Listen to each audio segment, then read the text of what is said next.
Just 15 bucks for you. Bro, my sister gloated, looking at me, certain she'd inherit our father's $160 million.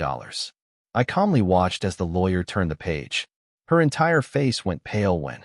Can you imagine being told you're worth a measly $15 by your own sister moments before your father's will is read? I almost laughed. I almost cried.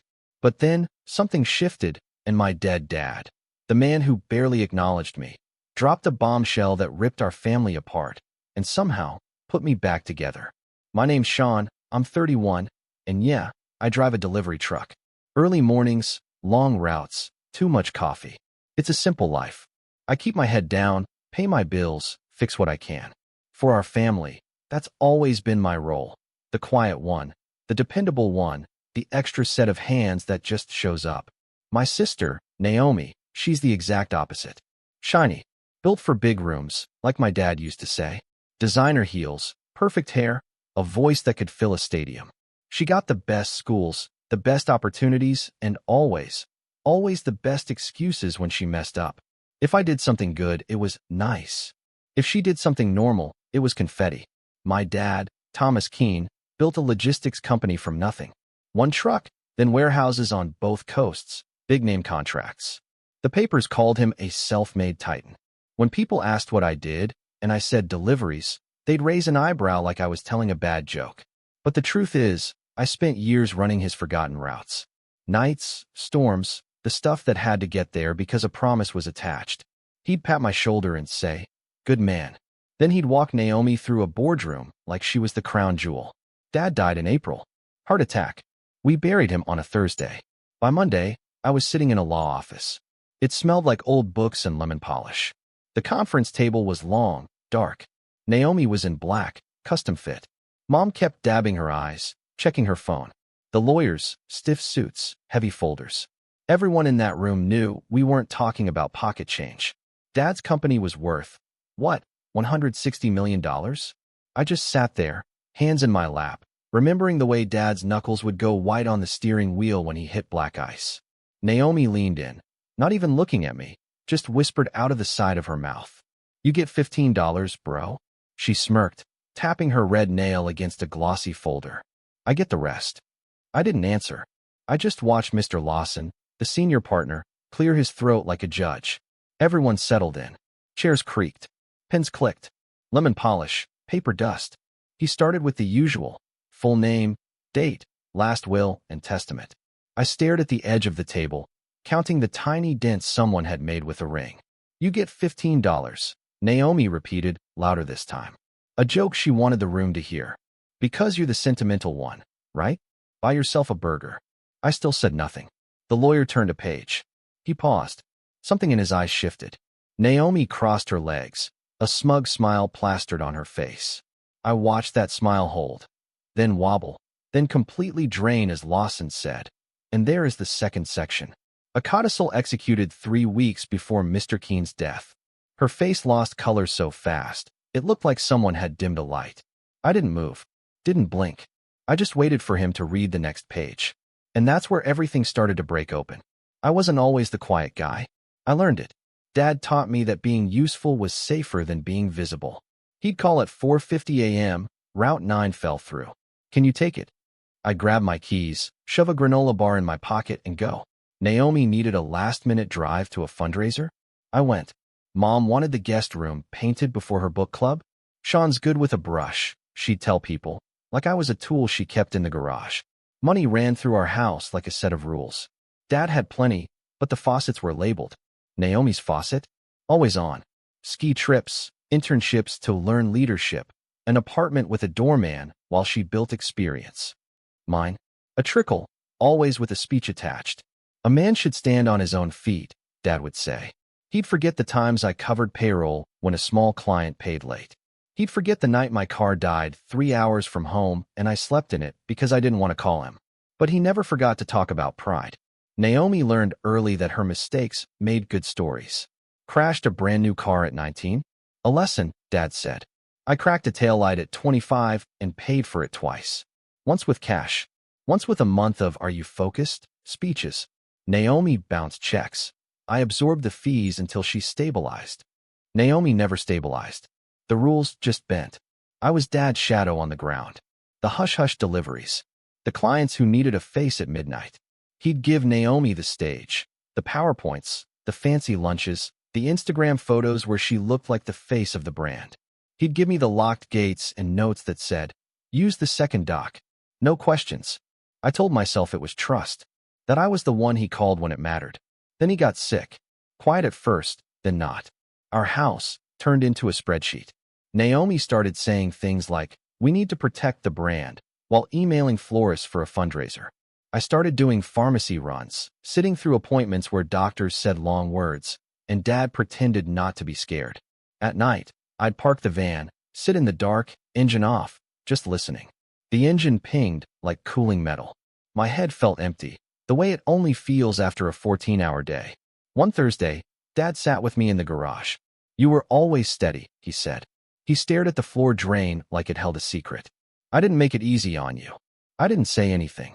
If you open your mouth at the wrong time in our family, you get handed a shovel and told to fix a hole you didn't dig. He coughed, changed the subject. "Naomi is built for the front of the house. You keep things moving. That matters." I just nodded. It's wild how much you can crave 3 words. "I see you," and still never get them. When bills started stacking, medical, consulting, strategic, Mom did that thing where she turned gratitude into a list. "Sean, can you float the copays this week? You know how it is." I said yes. I said yes 12 times in 6 months. $120 here, $480 there, $1,200 on a card I shouldn't have used because the transmission was whining and I needed to save for it. I kept the receipts in a shoebox, like proof that I hadn't imagined any of it. "Why don't you ask Dad?" my friend Miguel said once, slinging a crate into my van. "Man's got more commas than a grammar test." "Because then it becomes a story," I said. "I'd rather it stay quiet." Naomi started planning a legacy gala while Dad was still alive. "It'll cheer him up," she said, holding up mood boards with gold accents. I was in the garage, learning how to change out the oxygen tank. The house smelled like bleach and lilies. Dad watched an old trucking show on TV, volume 2 low. The day Dad signed a stack of papers at the house, estate planners, tax people, a guy who talked in bullets. Naomi wore white, smiling like a press photo. I made sandwiches and stayed in the kitchen. Safest place to be. "Sean, can you sign as witness?" one of the men asked, holding out a page. I wiped my hands on a towel and signed exactly where he pointed. I didn't read it. Another thing I learned. In our house, reading the fine print was distrust. Asking questions was attitude. 2 weeks later, Naomi called me at midnight. "Can you pick me up from the Four Seasons?" Her voice was sweet like iced tea. "The car service is backed up." I went. When she slid into the passenger seat, she said, "You're good. You know that. The family glue." She reached into her clutch, pressed something into my palm. I looked down. 3 crumpled bills. A 10, a 5. "For gas," she said, smirking. "Don't say I never give you anything." I laughed. I didn't trust myself to do anything else. I stuck the bills under the rubber mat by the cup holder. Kept them there.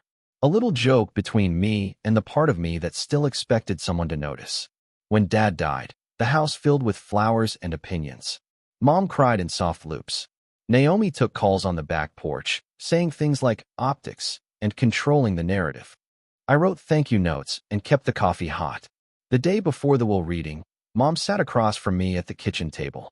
"You know Naomi will run the company," she said, stirring tea she didn't drink. "That's what your father wanted." "I know," I said.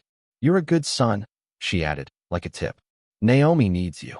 "I know," I said again, because anything else would start a fight. Here's the part one haven't said yet. The money was real. People whispered about it for years. Valuations, multiples, exits. The last valuation before he got sick put Keen Freight and all related assets at about $160 million. I never saw the stacks, but I saw the houses, the planes with logos, the way people stood up straighter when Dad walked into a room. I saw Naomi get an office with a view the month after she graduated. I saw the company pay her consulting fees during a year she took time to grow. So when she leaned over in that law office and whispered, "You get $15, bro," I didn't flinch. It felt like a punchline to a joke that had been running since I was 12. What I didn't know yet, what she didn't either, was that Dad had written a second joke. Not funny, but sharp. He'd never say, "I see you," with a hug. He said it in logistics. He said it in rules. And all the rules were about to change. Lawson adjusted his glasses. The room got quieter in that strange, heavy way, like snow starting to fall. Mr. Keene executed a codicil, he said, tapping the stapled pages. It modifies certain distributions and conditions. Naomi sat up straight. Conditions? Lawson read. To my daughter, Naomi Keene, you will inherit operational control of Keene Freight and all related entities contingent upon the satisfaction of the following. 1. Full repayment from your personal funds of any debts, advances, or obligations incurred on your behalf by family members in the last 36 months. 2. Ongoing employment of my son, Sean Keene, at his current salary if he chooses to remain, with no reduction in benefits or hours without his written consent. 3. Recognition of Sean Keene as co-executive of my personal estate alongside counsel. He turned a page. The sound was a small cut. Naomi laughed, but it wasn't a real laugh. What debts? I don't have debts. There's a mistake. Lawson didn't look up. Attached is a ledger of advances to Ms. Keene and charges she requested be floated by immediate family. Totals are itemized. He slid a copy toward her. Mom's breath caught when she saw the number. Naomi's face collapsed, then reassembled, like she was trying to remember which mask fit the room. Dad paid those. That's family. Lawson kept reading. To my son, Sean Keene, you will receive a $50,000 bequest immediately and a trust equal to the value of any outstanding advances you covered on behalf of your sister or mother, multiplied by 5. Distribution upon verification. The room tilted. My ears rang. I stared at my hands. Grease under the nails. A scar on my knuckle from a frozen pallet door. I felt like I'd stood up too fast. 5.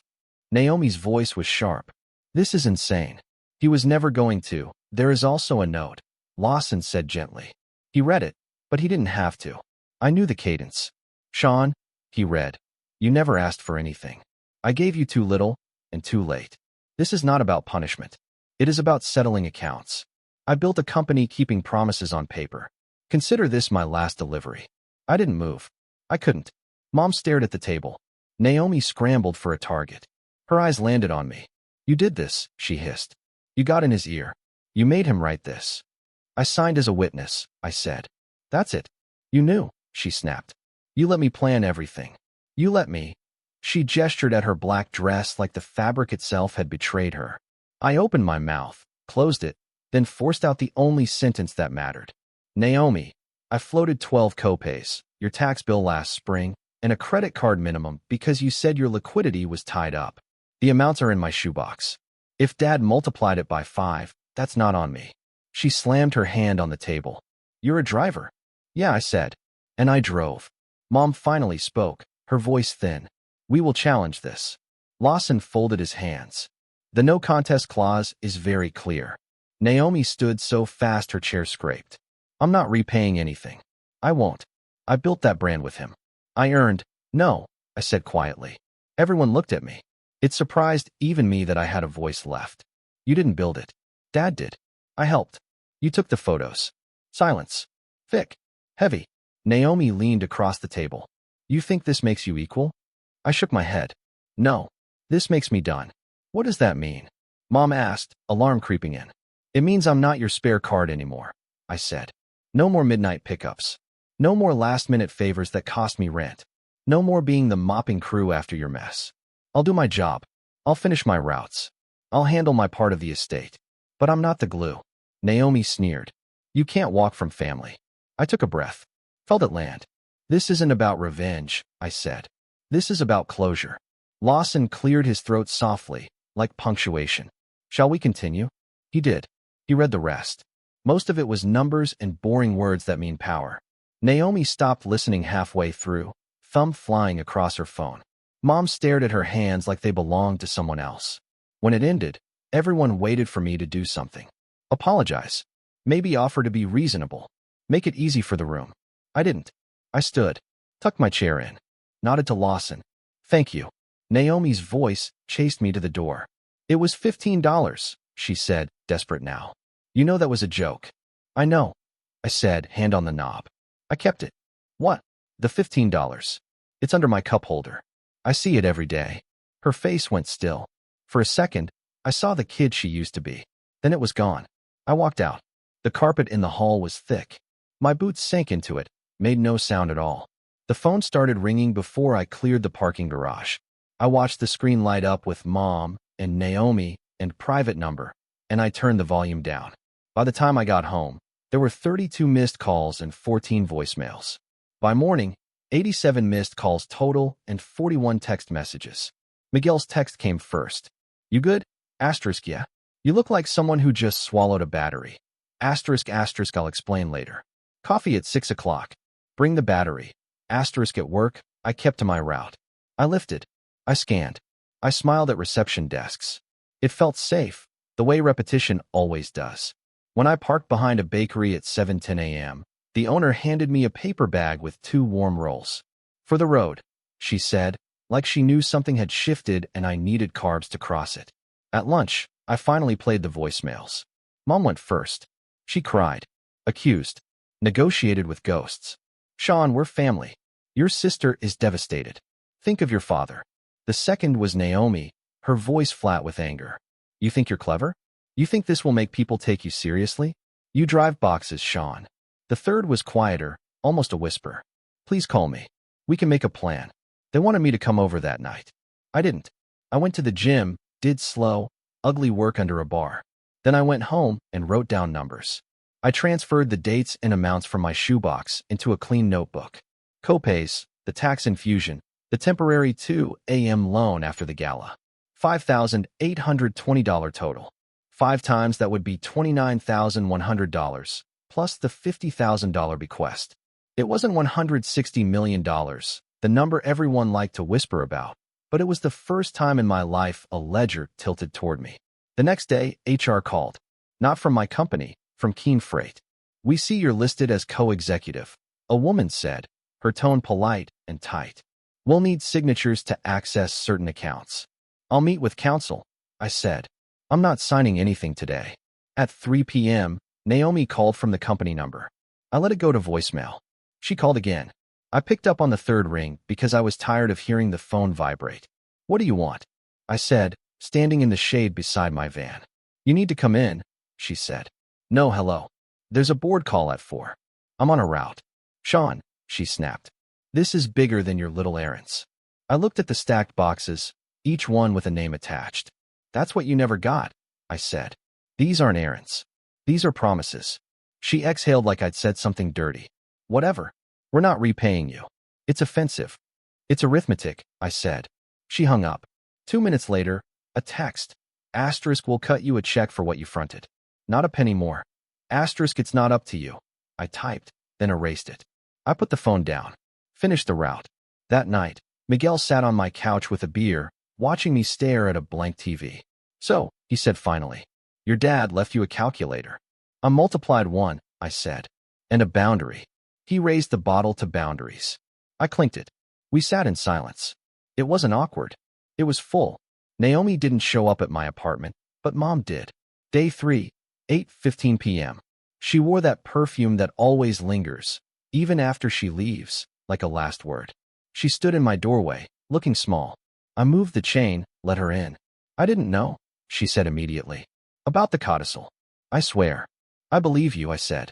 He did it in the garage. That's where he put the good things. Her mouth trembled. You're angry with me. I'm tired, I said. Different thing. She sat on my thrift store couch, smoothed a wrinkle in her skirt that wasn't there. Naomi's been crying. I'm not her mop, I said gently. She's under pressure, Mom said, falling into the old groove. The press is calling. The board wants statements. People think she did something wrong. She didn't write the codicil, I said. Dad did. Mom looked at me like I'd said a riddle. But you could fix this. No, I said. I could hide it. That's what I've always done. I'm not doing that anymore. We sat. The kitchen clock ticked. A siren passed a few blocks away, folded itself into quiet. Finally, she whispered, what do you want from me? I swallowed. The answer was simple and impossible. For you to stop pretending that making me small keeps the family together. Her eyes filled. I never. You did, I said soft. Every time you called me, our steady boy, while Naomi got to be our star. Every time you handed me a bill and told me what a good son I was for paying it, you taught me that love is a list of chores. She put a hand to her mouth. I want something different now, I said. I want love that doesn't cost me rent. Mom stared at the floor. Your father was complicated. So am I said. And I'm done pretending I'm not. She stood, touched my shoulder like she was checking I was real. Will you come for dinner Sunday? We can talk. I'll think about it, I said. It wasn't a lie. I did think about it. I decided no. The board tried to get cute. A letter arrived asking me to voluntarily relinquish co-executive duties for the sake of expediency. It came with a fruit basket. I took a photo, sent it to Lawson, and wrote, "Is this a joke?" He replied with a single line, "Don't sign anything without me." Naomi posted a black and white photo of Dad on Instagram with a caption about honor and legacy. The comments were hearts and crowns. She turned off DMs. She did not turn off her calls to me. Day 6, she tried a new angle. "Let's be strategic," she said. "We'll say you were overwhelmed." And I stepped in. "We'll keep it in the family. You can be on the foundation, like a community liaison." There it was again. The safe corner, the invisible chair, the box marked "Good Son." "No," I said. "I'm going to do my routes. I'm going to finish the estate process clean, and then I'm going to live my life." "And the money?" she said, spitting the word like a pit. "It's not about the money," I said. And then I surprised both of us. But it's not about the money either. I'm not embarrassed to say that it matters that Dad saw me. Even if it's late. Even if it's ugly. She was quiet for a long time. "You'll keep the 15? She said finally. "Yeah," I said. "It reminds me what I used to accept." Weeks passed. The calls got less frantic and more strategic. The texts got longer and sadder. "We miss you. Family is everything. You're breaking Mom's heart." I counted 112 missed calls at one point. 112, like a doorbell someone leaned on. I set my phone to do not disturb and learned the shapes of silence. In the mornings, I stretched, packed a lunch, took different routes just to see different streets. I started listening to a podcast about old baseball games. It felt like breathing with the top button undone. Lawson sent statements. Numbers moved. Trustees verified the shoebox. The math did what math does. A deposit hit. I stared at it like it might jump. It didn't. It just sat there, clean as a white tile. I paid off my car, put 3 months' rent aside, fixed the slow leak in my bathroom sink. I bought a pair of boots that didn't squeak. Nothing flashy. No victory lap. Just repairs. On Sunday, I drove by my mother's house and didn't stop. I parked 2 streets over and watched people arrive. Naomi's laugh floated down the walk, bright and brittle. Through the window, I saw Mom pass a bowl to an empty chair beside her. My chair. She set the bowl down, then moved it, like she couldn't remember where I sat. I sat in my van and felt a weird ache in my throat. Not regret. Not relief. Just the stretch of a new habit forming. That night, I pulled the rubber mat up, took out the $15. I smoothed the bills on the kitchen counter. I could still hear her saying it. "You get $15, bro." I put the 10 in my wallet. I taped the 5 to the inside of my cabinet, where I see it every morning when I reach for coffee. I don't hate my sister. Not really. Hate takes energy. What I feel is smaller and more honest. I feel done. And being done is loud, in a quiet way. It changes the acoustics of a life. 2 months later, Naomi called. Voice bare. I repaid it. The ledger. Okay. Dad knew you kept receipts. Not funny. Survival. The board's fine. Press will move on. Are we okay? I looked at my boots, the fixed sink, the 5 in the cabinet, my scarred hands. We're not okay.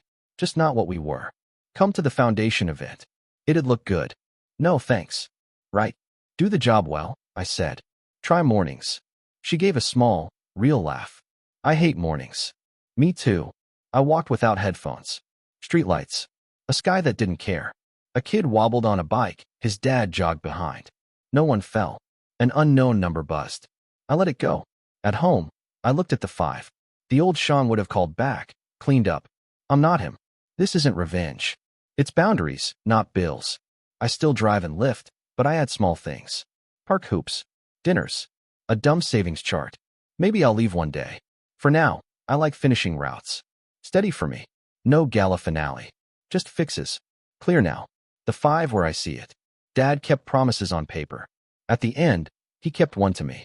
Closure isn't a clean desk. It's letting the door shut. I won't be glue that cuts me. So, tell me, what would you have done in my place? Have you ever had to draw a line in the sand with family, even when it felt impossible? I'm genuinely curious to hear your thoughts. Let me know in the comments below.